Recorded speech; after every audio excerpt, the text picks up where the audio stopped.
Natasha, how has having a hearing impairment made it difficult to find the job that you wanted? Well, I was a stay-at-home mom for quite a while. Hadn't had a job for quite a long time, for 8 years. So that kind of ruined my resume, and I couldn't really find a job. So I had to depend on if anybody could trust me about with working, and if the hearing people would trust me or be kind of doubtful about my ability, and I knew that I could do the job, and I wanted to get a job at Goodwill to show people that I can cooperate with the hearing people. And in the process of a couple of years working at Goodwill, then I was able to be led into my job with Salon One, and people recognize now that I really can do the job. And now I've been working there for 3 years, and I've really enjoyed it. So before you came to Goodwill, you were already a licensed esthetician. So why did you Yes. seek out employment with Goodwill? Because to help kind of guide me to my future and find a job, and to apply, fill out applications with an interpreter one-on-one with me to help me through the process to find a job.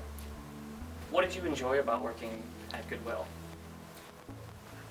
Well, Goodwill, I enjoyed the cash registers, being a cashier. Can you maybe tell me, if you remember, any of the activities we worked on that were helpful to you? Anything that we did together that you thought really kind of helped you with your job?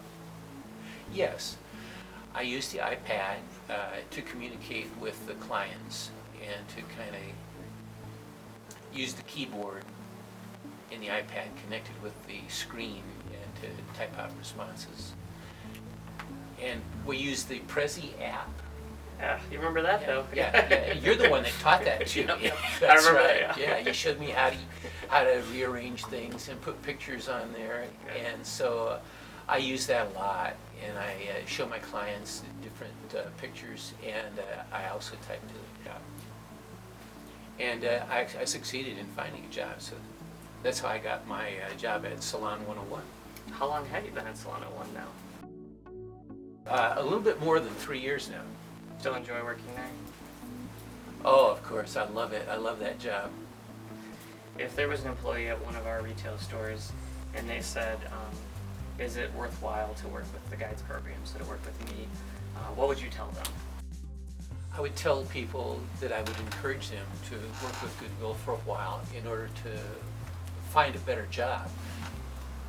And I know that you guys are always so willing to provide opportunities for the workers that are there. And that's how I ended up at Salon 101. I think it's really, really cool how you're able to do all these different careers that people might not think are open to you because of your hearing impairment, and you just kind of knock them out of the water and you do a great job. And it's very, very inspirational to see that too. So that it's really great to see, actually. So, yeah. Well, deaf people can do anything anybody else can. The only thing that they have as a barrier is communication. But really, we can communicate.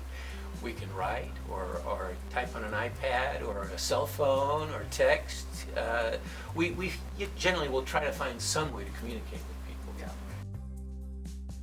I want to be a successful person. I want to make sure that my life counts, and I make sure that I can provide for myself for the rest of my life. And I think deaf people can have the same opportunities as other people, and I just want to be in a path of progression and keep going.